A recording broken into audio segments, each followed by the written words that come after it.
Sejam todos bem-vindos a mais uma aula do Depósito da Fé.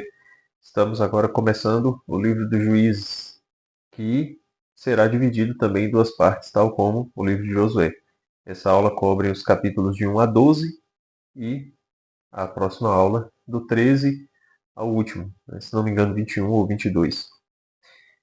O livro dos Juízes, ele é uma continuação direta do livro de Josué, certo? Nós vimos aí que Josué ele faz uma aliança com o povo e morre, né?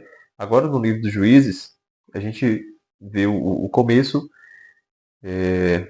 mostrando como que o povo de Deus está ainda misturado com os outros povos, né? Os descendentes de Cã, os descendentes de Jafé, os cananeus, né?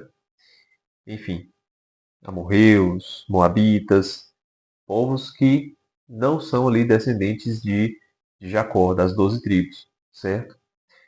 E por que que esse povo permaneceu ainda, alguns ainda permaneceram ali no meio ali do território do povo de Deus?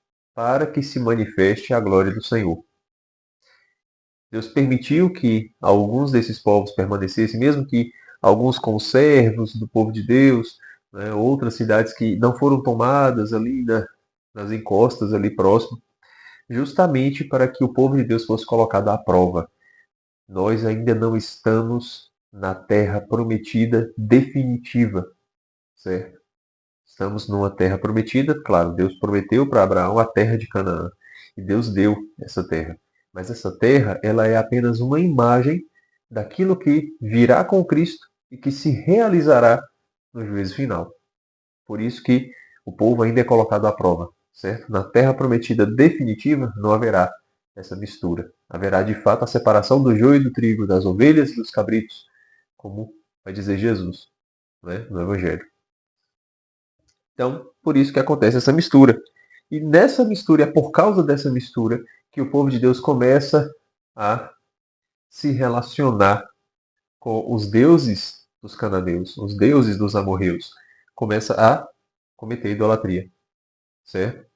Então, de agora em diante, a gente vai ver toda a disputa do povo de Deus, não é do povo de Deus, a disputa de Deus mesmo contra os outros deuses, digamos assim, certo? A disputa por atenção, enquanto Deus, que é um Deus zeloso, ciumento, ele quer que o povo o sirva, o povo serve deuses estranhos e comete pecado de idolatria. E aí vai acontecer o ciclo, né? Tem idolatria, então Deus permite que o povo de Deus caia nas mãos dos inimigos por causa da idolatria. E aí o povo pede o auxílio de Deus, Deus envia um Salvador, certo? Aqui neste caso serão juízes. O povo reata com Deus e aí depois cai novamente na idolatria. E o ciclo se repete, certo? Inúmeras, inúmeras, inúmeras vezes. Esse ciclo e este tipo de pecado específico mostra pra gente o que Deus mais preza. O que Deus mais preza? Porque, claro, se a gente for voltar lá em Moisés, né, no Êxodo, também se a gente for ler o Deuteronômio, que eu não fiz aula aqui do Deuteronômio, mas se a gente for pegar as leis, né, do Êxodo, do Deuteronômio, dos Números também, nós vemos que existem inúmeros mandamentos. Muitos mandamentos mesmo. Muitas leis, muitas normas para serem cumpridas. Só que onde é que o calo aperta?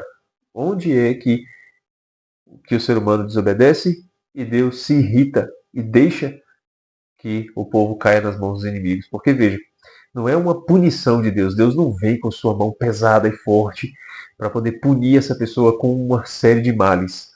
Não, não é assim que acontece. Né? A punição, a mão forte de Deus é deixar que o povo pereça.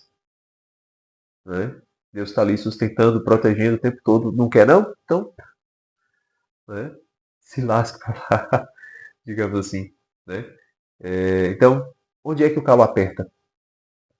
Qual é de todas essa série de mandamentos, qual é o que Deus mais preza? A adoração a Ele. Adoração a Ele. E é a Ele que nós devemos prestar culto.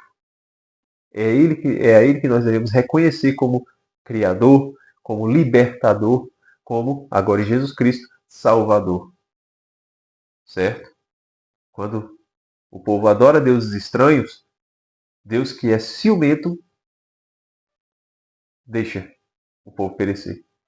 Mas o povo pede, Deus volta, reata, né? Faz as pazes e aí começa tudo outra vez. O que isso significa? Que todos os outros pecados não são importantes? Não, claro que são. Né? As outras normas, os outros mandamentos são importantes? Claro que são. Mas todos os outros são menos graves do que esse. Todos os outros. Sem exceção. E todos os pecados são perdoáveis, exceto a idolatria. Aí no Evangelho a gente vai ver, a gente vai ter uma outra dimensão, né? Claro, né? Sem jogar isso fora, não é jogando fora, é reescrevendo, né? É revivificando as coisas, né? Recriando as coisas em Jesus Cristo. Mas aqui a idolatria ela não tem perdão, no sentido de que Deus não vai alisar, Deus não vai passar a mão na cabeça, Deus vai cobrar a idolatria, certo? E o que é, que raios que é a idolatria? Né? Não vou entrar aqui nessa questão de culto católico das imagens, certo? Não de forma explícita. Pelo menos não agora. Talvez em algum momento. Né? Surge a necessidade de falar disso aqui dentro. Né? Mas se você está aqui, eu imagino que se você é católico, você já tem a resposta. Né? Se pode ou não. E se você é protestante, você já tem uma opinião. Se pode ou não. Né? Vamos focar no que é a idolatria aqui do livro dos Juízes. Certo? Lá na frente a gente pode tocar nessa questão, a gente pode tentar resolver essa questão. Certo? Mas tá, o que é a idolatria? A idolatria é abandonar Deus e prestar culto a deuses estranhos. Deuses estranhos, por que fala estranho? Porque é de outra nacionalidade, certo? Não é o Deus familiar, não é o Deus que se revelou, que falou conosco, que caminhou conosco no deserto, certo? Que abriu o Mar Vermelho, que abriu o Rio Jordão, que derrubou as muralhas de Jericó. Não, é um Deus, tá, é um Baal, que dia acha isso? Né? De onde é que vem? Né? De onde é que vem? Quem és tu? Pelo amor de Deus, é um Deus estranho, certo? E aí o povo começa a colocar sua confiança neste Deus. Seja diante de uma imagem, seja colocando incenso, seja ofertando um sacrifício, uma oferenda, certo? Um sacrifício de animal, um sacrifício pacífico, seja lá qualquer tipo de sacrifício que aquela divindade exige.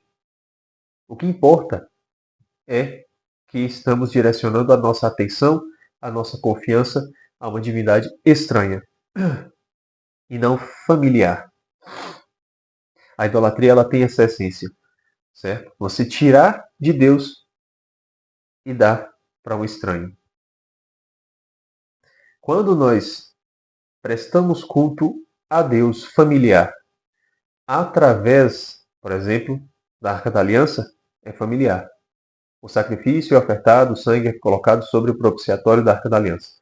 É algo familiar. A arca é uma espécie de mediadora, mas Deus é a finalidade.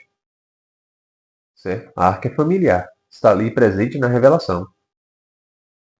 É na tenda, certo? É no deserto.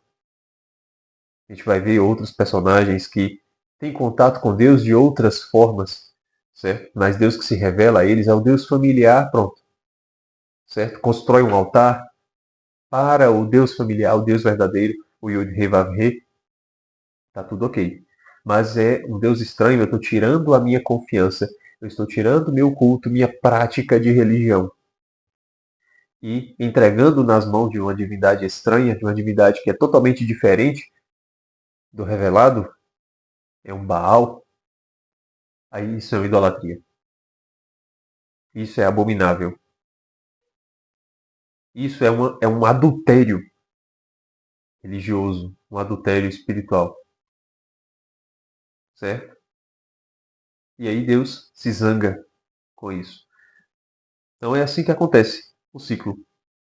Mas como é que o povo de Deus começou a se livrar dessa primeira queda? Porque eles prestaram culto, caíram e clamaram a Deus. Nos ajude, Senhor, porque os inimigos estão nos vencendo. E aí começa o ciclo dos juízes, certo? Os juízes, que não eram reis, certo? Eles não tinham poder, eles não governavam sobre todo o povo de Deus, nem sobre uma tribo inteira, mas esses juízes, eles conduziam o povo. E como a palavra juiz, né, já denota esse sentido de jurisdição, de ajudar no cumprimento das leis, de julgar, certo? Era essa de fato a função dos juízes.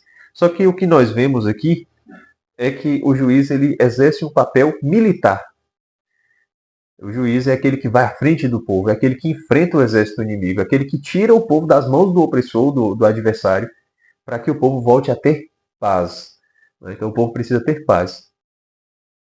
Tirando os inimigos, depois cumprindo, julgando as coisas. Então, se tem uma discórdia, uma desavença, um problema, vamos aos juízes, né, para que eles resolvam essa questão, para que eles julguem, o que é certo, o que é correto, o que deve ser feito. Então, esses são os juízes. Agora, assim como o primeiro sacerdote, o significado do seu nome, fala do que é um sacerdote, do profeta, né, patriarca, etc, etc. O primeiro juiz é Otoniel. Curioso ser esse Otoniel, porque ele é filho de uma mulher que parece, né, se não me falha aqui a memória, a mulher é da tribo de Judá, mas o pai dele é descendente de Esaú. Lembrem lá do Gênesis, né? Esaú, irmão de Jacó, certo? O réprobo, o que vendeu o direito de primogenitura, o membro da cidade dos homens, certo? Então o Otoniel, ele é irmão de Caleb, né, que recebeu também algumas cidades, lá no livro de Josué, né? Eles são uma espécie de mistura. Povo de Deus, cidade de Deus e cidade dos homens. Eles têm ali joio e trigo, Caim e Abel, as duas cidades dentro de si. Não quer dizer que Caleb é um e Otoniel é outro, não. Os dois, tanto Caleb quanto Otoniel, eles têm dentro de si as duas cidades, o joio e o trigo, certo? E é este indivíduo que é escolhido para ser o primeiro juiz. Já querendo dizer que, para ser líder do povo de Deus, certo? Não somente líder do povo de Deus, mas ser aquele escolhido, vocacionado por Deus, chamado por Deus. Não basta ser, não é que não basta, não precisa ser o engomadinho perfeitinho, certo? Deus não escolhe, Deus não chama aqueles que são os perfeitinhos. Não por serem perfeitinhos, né? Deus chama aquele que tem dentro de si uma guerra. Aquele que tem dentro de si o joio e o trigo. Porque, vai dizer São Paulo, é na fraqueza que eu sou forte. Por que São Paulo? Porque como assim na fraqueza que eu sou forte? É reconhecendo que dentro de si existe essa briga entre as duas cidades. Dentro de si, dentro de nós, existe o joio e o trigo, existe o Caim e o Abel. E a nossa luta espiritual é fazer com que Caim não mate mais Abel. Para que Abel permaneça vivo dentro de nós. E cada vez mais vivo. Essa é a luta interior, certo? Que deve haver dentro de nós. E que não deve fazer a gente desanimar, esmorecer, principalmente quando o lado da cidade dos homens estiver parecendo vencer. Muito pelo contrário. Otoniel, o primeiro juiz do povo de Deus, tinha essa disputa dentro de si. Deus o chamou. Deus poderia ter chamado outro de raça pura, podemos dizer assim, mas não fez. E outro detalhe, qual é o significado da palavra Otoniel? Otoniel, né, é o leão de Deus. Achei isso muito legal, porque Caleb é cachorro, né, cão. E Otoniel é leão, mas não é somente leão. Né? É leão de Deus, tem um El no final. Leão de Deus. Logo, os juízes são leões de Deus. Como assim? Eles têm, como eu falei, né, a jurisdição, o julgamento, mas também são chefes militares, são os que conduzem os exércitos. E um leão é aquele que protege o seu bando, né?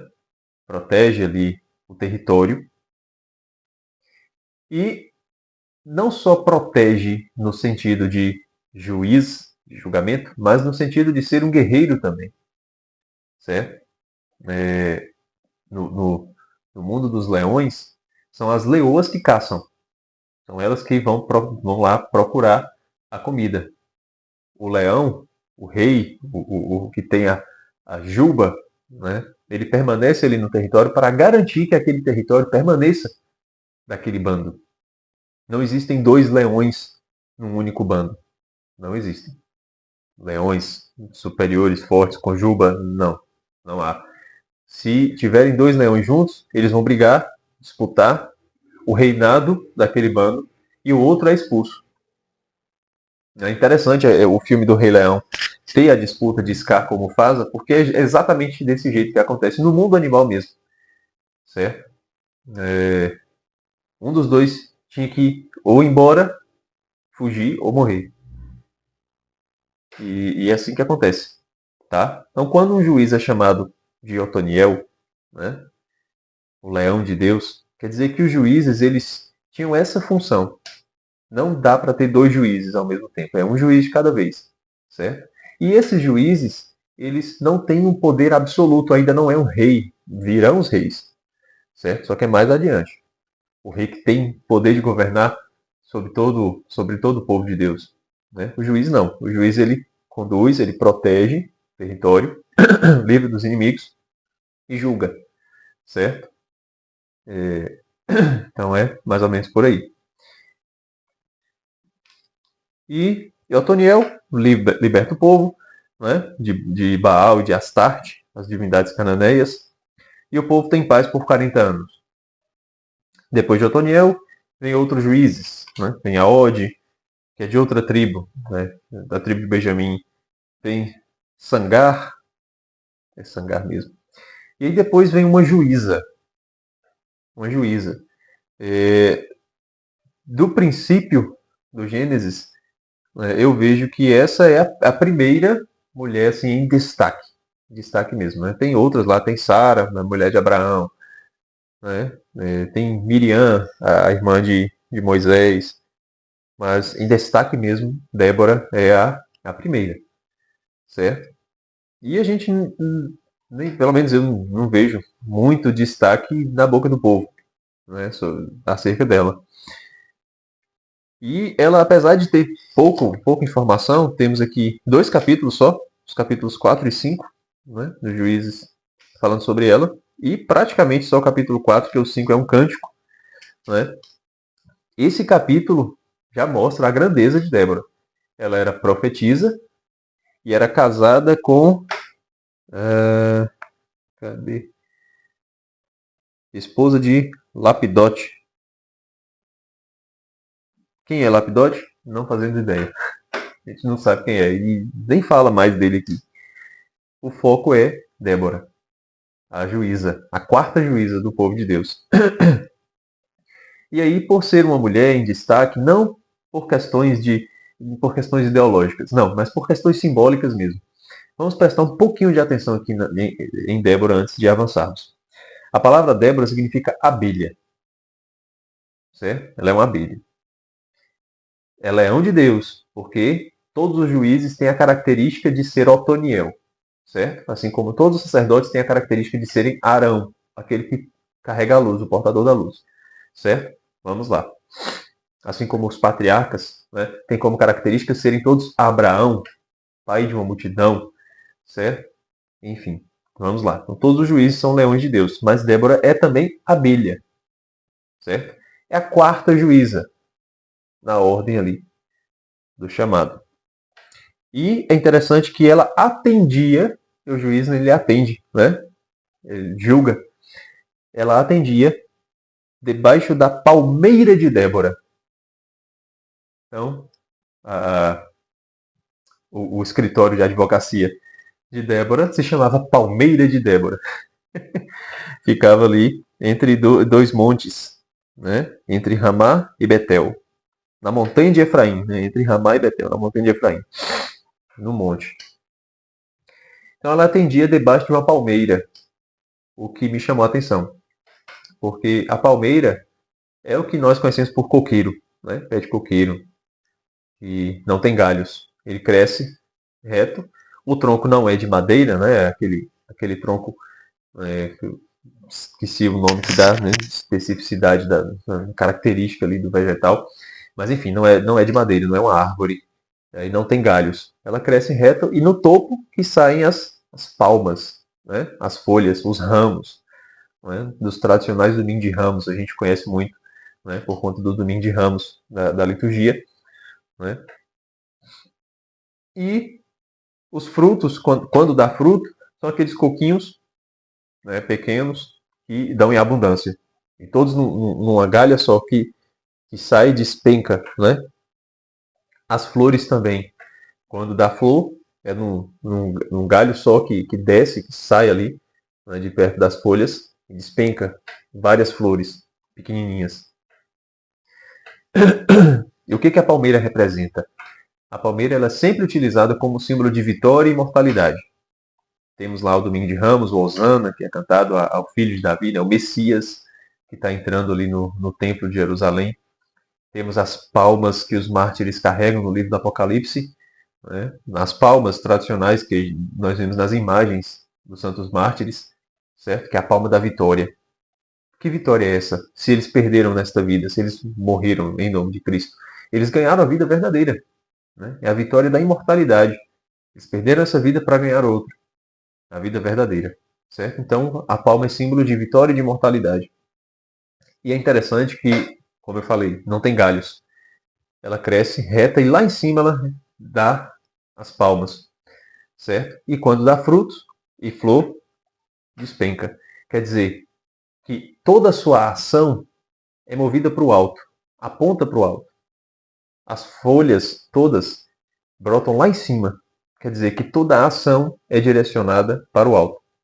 E toda a beleza, os frutos e as flores, certo? Todas as graças que recebe, despenca.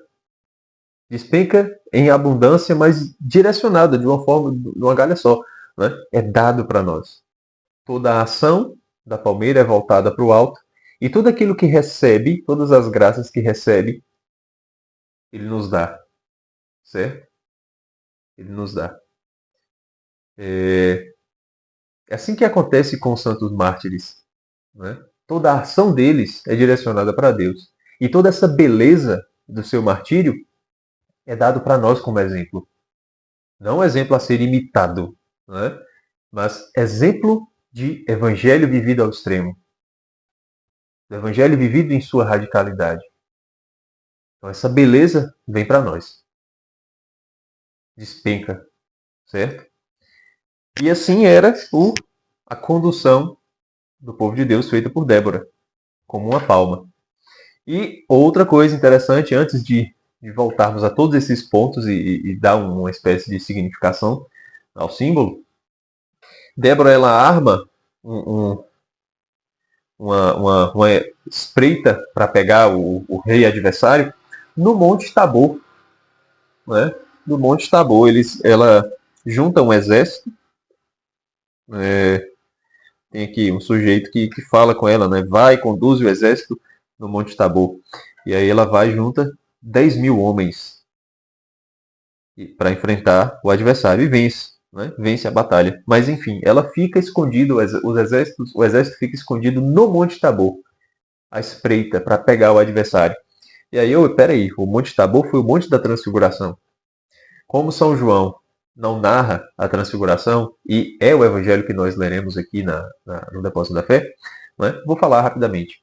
Né? Vocês conhecem essa história do Monte Tabor, quando Cristo sobe com Pedro, Tiago e João, e lá ele se transfigura. Aparece ao lado de Cristo Moisés e Elias. Vocês conhecem essa história. Né? Mas no evangelho, quando Cristo faz isso no Monte Tabor, ele não está somente fazendo tudo aquilo que a gente já ouviu falar sobre a transfiguração, mas existe aqui um ponto de toque nesse acontecimento. Nesse acontecimento. Débora está com o exército do Senhor à espreita para pegar o adversário.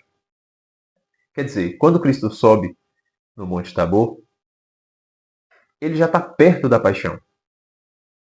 Ele já está perto. Né? E na paixão, aí sim nós veremos, aqui no Depósito da Fé, que está no Evangelho de João, diálogo com Pilatos. Jesus diz, meu reino não é deste mundo.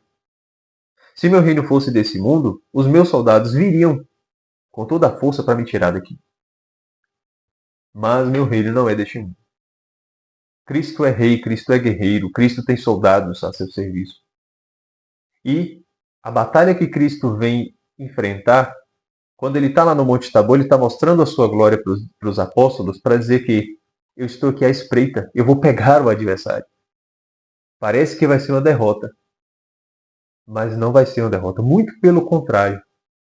É a vitória definitiva contra o mal. É a vitória definitiva contra a morte. É a vitória. Então, no Monte Tabor, Cristo está com o seu exército, a lei e os profetas, né? A nova igreja, Pedro, Tiago e João, à espreita para pegar o adversário, para pegar o inimigo. Certo? E aí agora voltemos para Débora.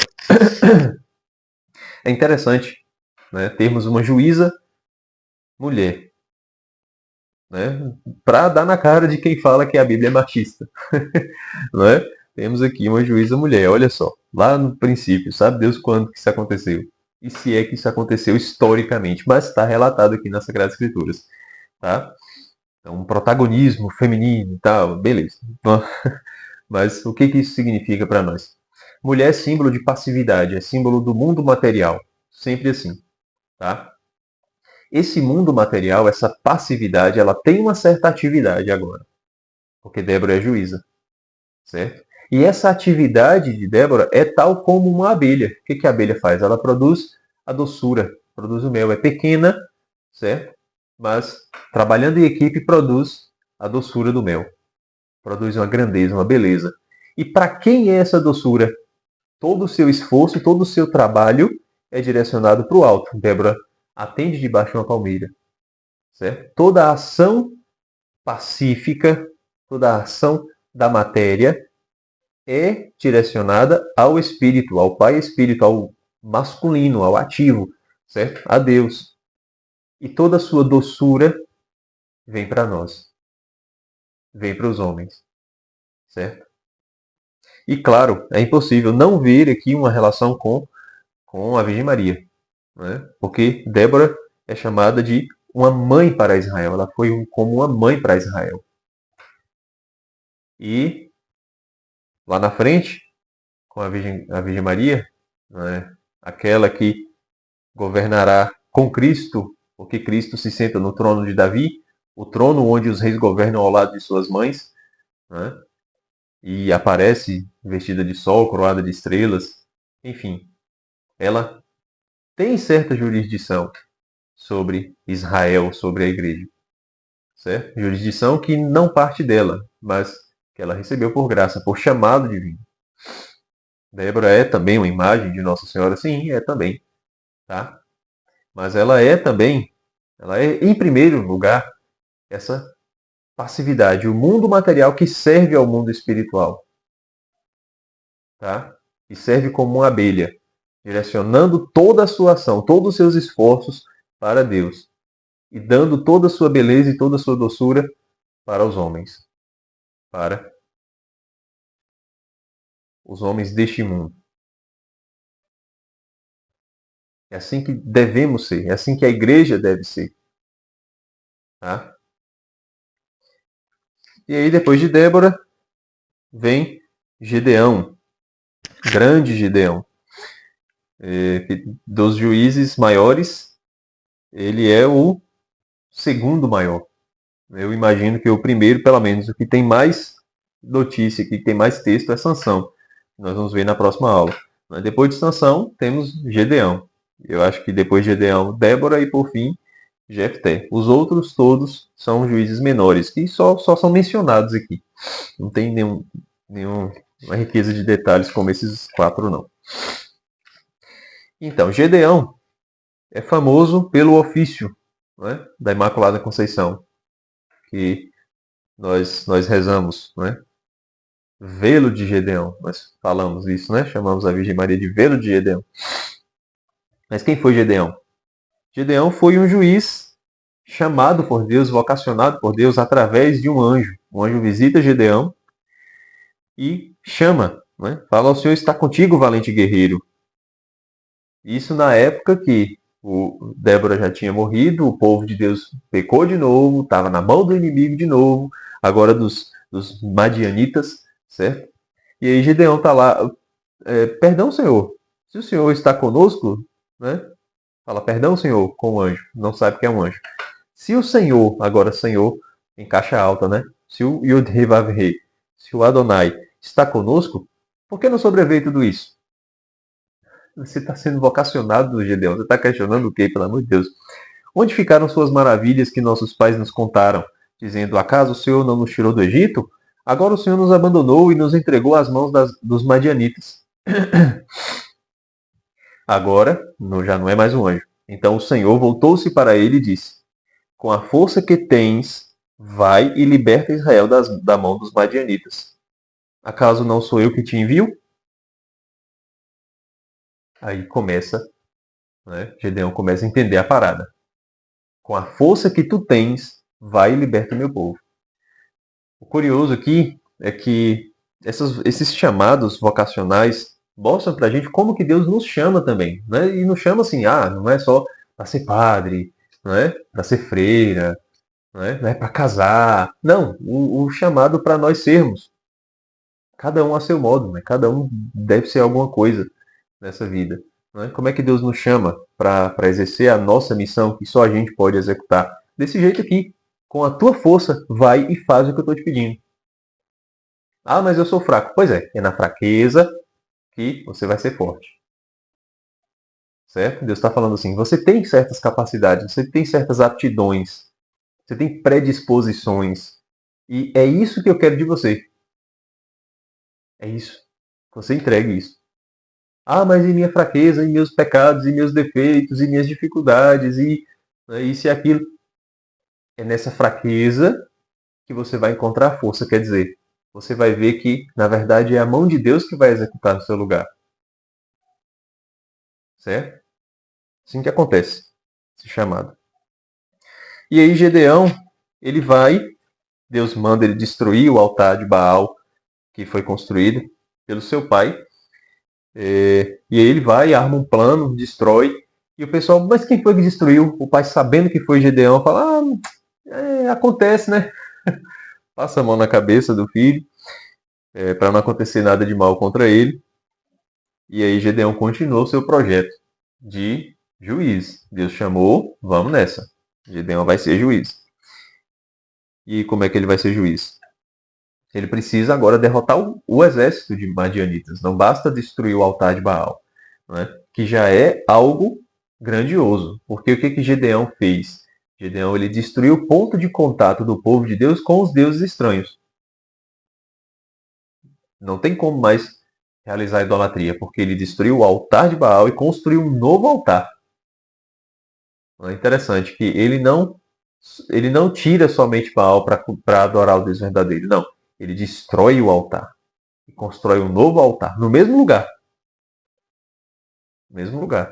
Então, para nós sintonizarmos o nosso coração, para nós abandonarmos a idolatria, o culto que deve ser prestado é o mesmo, certo? É no mesmo local.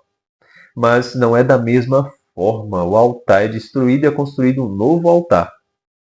Quer dizer, a gente precisa fazer força. A gente precisa fazer um esforço para abandonar a nossa idolatria. E que tipo de idolatria nós temos? Quando nós tiramos a nossa confiança de Deus, confiança que deve ser empregada a Deus, e colocamos em outras coisas. Certo? A principal idolatria está aí. Quando nós tiramos a confiança em Deus, o culto que devemos prestar a Deus e colocamos em outras coisas. A nossa esperança está num objetivo a alcançar, uma coisa, um bem material que devemos adquirir, na amizade de uma pessoa, no relacionamento com uma pessoa. Onde é que se encontra a razão da nossa existência, a fonte de nossa felicidade, a nossa confiança, a realização pessoal de cada um? Onde é que está? É aí que está a idolatria. Não é? Claro, a gente pode querer todas essas coisas. Não é? Tudo isso que eu falei aqui são coisas honestas. Não é? Você pode prezar uma amizade, prezar um relacionamento, desejar um bem material, querer uma realização pessoal, não é? Querer conquistar algo. Tudo isso pode ser feito e deve ser feito. Mas sintonizado em Deus. Sintonizado em Deus. Certo? Então, se a gente está com a idolatria, a confiança, a entrega, a razão de ser, a felicidade a se alcançar é a mesma, certo? São os mesmos. Mas precisamos destruir esse altar. Não é com esse objetivo que eu vou ganhar todas essas coisas. É com Deus, é em Deus. E em Deus eu posso adquirir essas coisas. Em Deus eu posso ter essas coisas. Certo? A, a prova para a gente saber se a gente está cometendo idolatria ou não é fazer o sacrifício de Isaac. É colocar em xeque e dizer assim: eu renuncio isso que eu estou querendo. Eu renuncio e entrego para o Senhor, Deus. Eu renuncio assim, eu abro mão. Abro mão desse objetivo, dessa pessoa, ou enfim. Porque se for para ser bom, se for para vir de suas mãos, aí ele vai impedir que Isaac morra, não é? Mas se vai ser algo prejudicial, se é de fato uma idolatria, se é algo que vai nos afastar dele, que seja consumido pelas chamas do sacrifício do holocausto no altar. É algo difícil, é algo doloroso, mas é esse movimento de destruir o altar de Baal, uma força que a gente precisa fazer, né? E construir um novo altar. É assim que a gente vai, né, destruindo a idolatria dentro da gente. Certo? Enfim, voltemos a Gedeão. E aí, antes de Gedeão ir para a batalha mesmo, para enfrentar os adversários, ele pede a Deus uma prova. Né? E Gedeão é fraco. Gedeão ele precisa dessa confirmação. Ele fraqueja e tá tudo bem, nós somos assim, nós somos fracos, certo? Deus não castiga a nossa fraqueza. Ele castiga o nosso consentimento na fraqueza, nossa preguiça. Mas o fato de nós sermos fracos, isso Deus não condena. Gedeão ele pede uma prova. Gedeão ele não cruza os braços porque é fraco. Não, ele fala, Senhor, eu preciso ter certeza que é isso que o Senhor quer mesmo de mim. Não é? E aí ele pede para Deus. Ele vai estender uma lã, né, no tempo, na eira, e se o orvalho só cair na lã e deixar a terra toda seca, Gedeão vai acreditar que Deus o escolheu para enfrentar os madianitas. E aí, de madrugada, ele se levanta, pega a lã, vê que o chão está todo seco, e torce a lã, enche uma vasilha, um copo, né, com uma bacia, enche uma bacia com a água que escorreu da lã, né, da pele do animal. E aí ele fala, Senhor, não se zangue se eu pedir mais uma prova. Agora me faça o contrário. Que toda a terra fique molhada de orvalho e só a lã permaneça seca. E Deus, beleza, vai lá. No dia seguinte, na madrugada seguinte, ele se levanta, o chão está todo molhado de orvalho e a lã está seca. Certo? Quando Bernardino de Bustes, o autor do ofício da Imaculada Conceição, ele coloca isso no seu ofício, né? Ele chama Nossa Senhora de Velo de Gedeão, ele quer dizer que ela é cheia de graça, primeiro ponto, né? É cheia de orvalho. E o segundo ponto, ela é sem pecado, porque todo o chão foi como olhado de orvalho e a lã não, né? Então, ela é a sem pecado, né? Imaculada. Esse é o sentido de associar, né? Essa imagem, fazer um paralelo com o dogma da Imaculada Conceição de Nossa Senhora. Mas o que no texto esse velo quer dizer? Né? Essa lã. A lã é uma pele de animal, certo? A gente já lembra aí de Jasão, né? O velo acima de ouro, que é a lã do velo de ouro. Mas Gedeão ele precisava de uma confirmação para saber se Deus o escolheu, se ele era privilegiado do meio daqueles homens. E de fato, a lã fica orvalhada, fica encharcada e a terra fica seca. No meio de todo o povo de Deus, ele era o escolhido, ele era o juiz.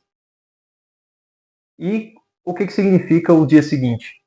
O velo seco, a lã seca e o chão todo orvalhado.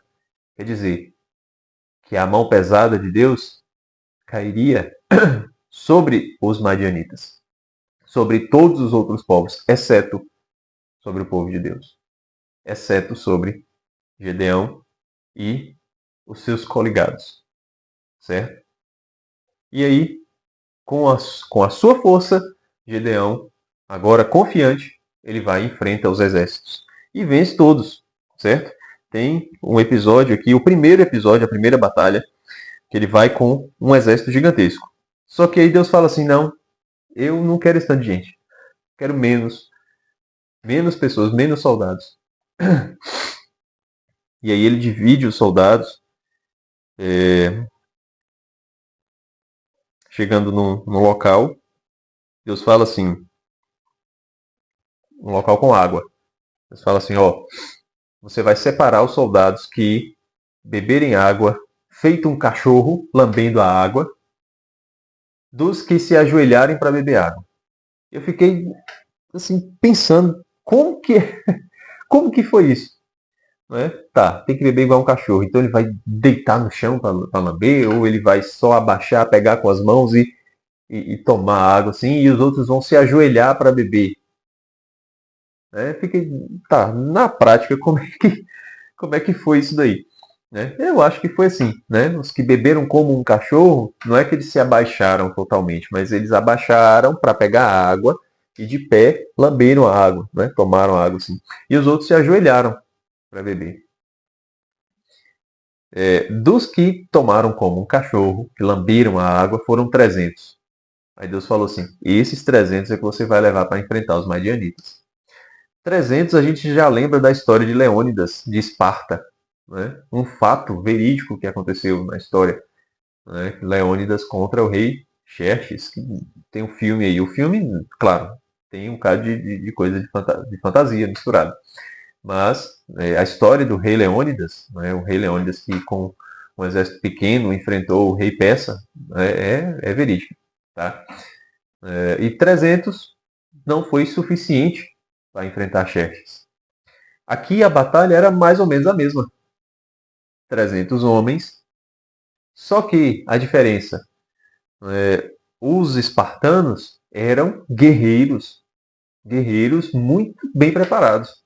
A vida dos espartanos era preparar os homens para a batalha, certo? A vida do povo de Deus não era preparar ninguém para a batalha, mas nesse período aqui, claro, nesse período, os soldados israelitas eram muito mais bem preparados do que na época de Josué. Né? Isso é evidente. Mesmo assim, não eram como espartanos.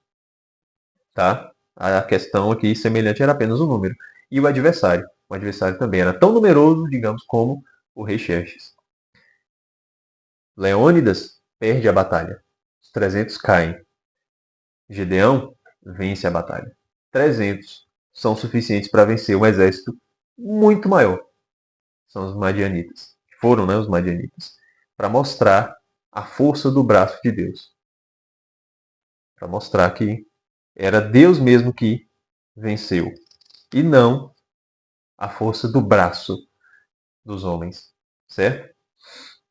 E eu fiquei tentando, né, pensar também desses que beberam como cachorros, né? Eu confesso que não resolvi esse dilema, tá? Se vocês tiverem alguma ideia do que pode significar essa comparação, porque, claro, não foi por acaso, né? A gente sabe que nada na Sagrada Escritura é por acaso, mas o que pode significar desses cachorros, desses cães aqui, desses 300, tá? Com o acontecimento, com o fato dos 300 terem enfrentado, terem vencido e tal, né? Foi Deus que venceu por meio dos soldados, enfim, né? Mas com esse acontecimento, o que essa comparação com os cachorros significa, né? Se você tiver uma ideia, manda lá no grupo de WhatsApp, tá certo? Vamos refletir sobre este elemento, sobre este ponto. E aí depois, Gedeão continua vencendo batalhas, continua como um bom juiz, tem filhos, certo? Com várias mulheres e rejeita ser coroado rei. O povo quer que ele seja rei, né? Ele rejeita. Ó, já está aparecendo aqui o elemento de realeza, diferente do elemento de juiz, mas ele rejeita. E quando ele morre, o seu filho, Abimeleque, que era filho dele com uma concubina, se não me engano, né, diferente de outros 70 filhos que ele tinha com esposas, né, esse Abimeleque, ele usurpa essa realeza para si. O pessoal queria que Gedeão fosse rei, ele não quis, mas Abimeleque falou, não, então eu vou ser rei. E aí ele arma um plano para matar os irmãos, todos os outros. E mata todos, exceto Joatão. Joatão foge, se esconde e depois aparece e conta uma parábola para o povo. Eu achei interessante, né? Eu ia pular essa história aqui, mas só pela parábola eu vou me deter aqui um pouquinho. Ele conta assim, capítulo 9, versículos 8 a 15. Vou ler aqui o texto. Certa vez, as árvores puseram-se a caminho a fim de ungir um rei para si, e disseram à oliveira: Reina sobre nós. Mas ela respondeu: Iria eu renunciar ao meu azeite, com o qual se honram os deuses e os homens, para me balançar acima das árvores? Então as árvores disseram à figueira: Vem tu reinar sobre nós. E ela respondeu: Iria eu renunciar à minha doçura e aos sabores e aos saborosos frutos para me balançar acima das árvores?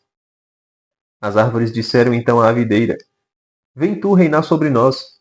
E ela respondeu: Iria eu renunciar ao meu vinho, que alegra os deuses e os homens, para me balançar acima das árvores? Por fim, todas as árvores disseram ao espinheiro: Vem tu, então, reinar sobre nós. E o espinheiro respondeu-lhes: Se com lealdade quereis ungir-me como vosso rei, vinde e repousai à minha sombra, a sombra de um espinheiro. Caso contrário, saia fogo do espinheiro e devore os cedros do Líbano. E agora vejamos se agistes com lealdade e retidão, proclamando o rei Abimeleque. Né? Ele usou essa parábola só para dizer assim, ó, vocês tinham os filhos de Gedeão, árvores, né? Oliveiras, videiras, figueiras, e você vai escolher o espinheiro, né? O filho da concubina, né? E não é só por ser filho da concubina, olha só a natureza desse indivíduo, né? Que matou os irmãos, para poder ninguém querer o trono no lugar dele. Né? Ele é realmente um espinheiro. A sombra do espinheiro não protege ninguém. Outras árvores podem fazer sombra, mas essas árvores não quiseram renunciar à grandeza delas, da sua natureza, da sua vocação natural para ser rei. Né? A oliveira não iria mais dar o óleo para ungir os reis, se ela fosse a rainha das árvores. A figueira não ia dar mais frutos para ser a rainha das árvores. A videira não ia mais ser a fonte do vinho para ser a rainha das árvores. Né? E o espinheiro, que para nada serve, quis ser o rei. Né? Então, se vocês não quiserem me coroar, que saia fogo daqui e destrua os cedros do Líbano. E, de fato, esse Joatão, ele pune o povo. Né? Fala, pois vai sair fogo agora de vocês. E aí, é interessante, né? Deus manda um espírito mau para se colocar entre Abimeleque, é Abimeleque mesmo, e o resto do povo. Então eles brigam entre si. E aí é preciso, né, acabar com tudo isso. Acabar com esse reinado, né, falso de Abimeleque. Mas só para citar mesmo a história das árvores, eu achei muito legal, muito legalzinho mesmo. Né? E tem uma riqueza, uma profundidade simbólica aqui, certo? Mas como o próprio texto não esmiçua e não exige, né? Vamos adiante. Depois de alguns outros juízes menores, nós temos Jefté. E de Jefté só 2 pontos são interessantes aqui já para a gente encerrar, porque nossa aula ficou gigante. Jefté, ele é filho de uma prostituta. Olha de novo um indivíduo que tem uma descendência misturada, né? Otoniel tinha o pai pagão, digamos assim, né? Aqui, Jefté tem a mãe prostituta, filho de Galaade. Claro, para dizer de novo que as duas naturezas estão misturadas aí, as duas naturezas. O joio e o trigo estão misturados na nossa natureza, certo? Jefté é um grande juiz. Então, fora esse elemento, um último ponto que é curiosíssimo é o final, quando ele vence o exército. Né? Ele promete para Deus, né? Se eu vencer, a primeira pessoa que eu encontrar quando eu voltar, eu vou oferecer em holocausto para Deus. Jefté, meu filho, as coisas que você promete para Deus, pelo amor de Deus. Por que você não promete, sei lá, 200 mil bois, pelo amor de Deus, que seria bem melhor do que uma pessoa, a primeira pessoa que você encontrar, você vai oferecer o holocausto? Beleza. O que a providência faz com ele? A primeira pessoa que aparece para ele dançando quando ele volta, a filha única que ele tinha. E aí ele fica doido, né? Meu Deus, e agora? Eu prometi, vou ter que cumprir. Conta para a filha fala, não, tudo bem, então me permita que eu vá pelo menos, né, chorar a minha virgindade por um mês, né, 2 meses. Né, por 2 meses com minhas amigas no monte. E aí diz que virou-se tradição, né, lembrar-se da, da tristeza de Masfa, né, e ela é entregue ao holocausto a Deus. Masfa é torre de vigília, certo? Torre de vigília. É o nome da filha de Jefté. Mas veja, essa entrega, esse sacrifício de Jefté, além de ser a mostra de uma imprudência, né, de Jefté ter feito uma promessa sem pé nem cabeça desse tipo, e teve que cumprir, porque foi uma promessa feita a Deus, né, é sinal daquilo que Deus mesmo faz conosco. Em nome de uma vitória contra o mal, contra a morte, contra o tentador, contra os poderes do inferno, Deus entregou em holocausto o seu Filho único. Deus entregou para nós. É como se Deus, ao olhar para o homem, para o pecado do homem, dissesse a ele mesmo: o primeiro que eu encontrar agora, eu vou entregar em sacrifício para vencer esse crime, esse pecado, essa queda de Adão. E aí ele olha para o lado e está Jesus. Ele faz isso. Né? Jefté ele serve de imagem. E, claro, Jefté tem uma filha diferente de Abraão, né, que Abraão foi Isaac, um filho, agora é uma filha, para mostrar a passividade do Cristo. Né? Mulher é símbolo de passividade do mundo material. Por mais ativa que seja, né? Por mais que seja uma Débora, né? Uma Judite, como nós veremos, né? Ela é símbolo de passividade, de uma ação passiva, de uma ação dócil. Né? O exemplo mais claro para a gente entender o simbolismo do homem e da mulher na Sagrada Escritura é o de dança, certo? Como é que é uma dança? Quem é que conduz? É o dançarino, enquanto a dançarina é conduzida. Ela pode fazer os passos mais mirabolantes possíveis, mas ela faz porque ela está sendo puxada, conduzida pelo dançarino, certo? É ele quem conduz. Se o cara sabe dançar, a mulher pode não saber dançar, ela vai dançar bonito. Mas se for o contrário, já dificulta, não é? Então a mulher, ela tem uma ação passiva, como uma dançarina, certo? E aqui, Jefté tem uma filha para mostrar a passividade dessa torre de vigília que é Jesus Cristo, certo? É o Cordeiro de Deus, aquele que se entrega de forma pacífica, sem reclamar, sem espernear, sem gritar, se entrega, se doa para o sacrifício. E aqui se encerra a primeira parte, né, do livro dos Juízes. Na semana que vem, nós veremos a história de Sansão, que eu optei por deixar uma aula separada, apesar dessa ter ficado grande por conta de 3 juízes maiores, né? Mas a história de Sansão ela é rica de detalhes que merecem a nossa atenção, né? Claro, fora a popularidade, né? Que Sansão, tenho certeza que se você não ouviu, nunca tinha ouvido falar de nenhum desses outros juízes aqui, de Sansão você já ouviu, né? Então, por conta disso, eu quis deixar uma aula só para ele e para todo o restante do livro dos juízes, certo? Que não vai ter nada de tão grandioso quanto a história de Sansão, não. Tá bom? Então, era isso. Agradeço por você ter assistido essa aula até aqui. Não deixe de conferir aí os links na descrição do vídeo, certo? Se você não é inscrito no canal, se inscreva, deixe seu like para que o canal cresça, né? Ajudar aí para o canal crescer. E entre também no grupo do Depósito da Fé, grupo de WhatsApp, onde eu tenho um contato mais próximo com vocês, estou à disposição para a gente conversar, para a gente partilhar, para a gente estudar junto, certo? Para que essas aulas aqui não fiquem só nisso aqui, mas para que essas aulas cresçam, né? Porque eu confesso que toda vez que alguém conversa alguma coisa lá no grupo, né, eu tenho que responder, ou né, ouço uma resposta de algum membro do grupo, né, isso me ajuda a refletir, me ajuda a aprender mais. E eu tenho certeza que quem está lá dentro também aprende mais com essa partilha, com essas conversas, tá bom? Então, entre aí. E também considere contribuir com este canal pela chave Pix que está aí também na descrição do vídeo, certo? R$ 5 que você manda já vai estar ajudando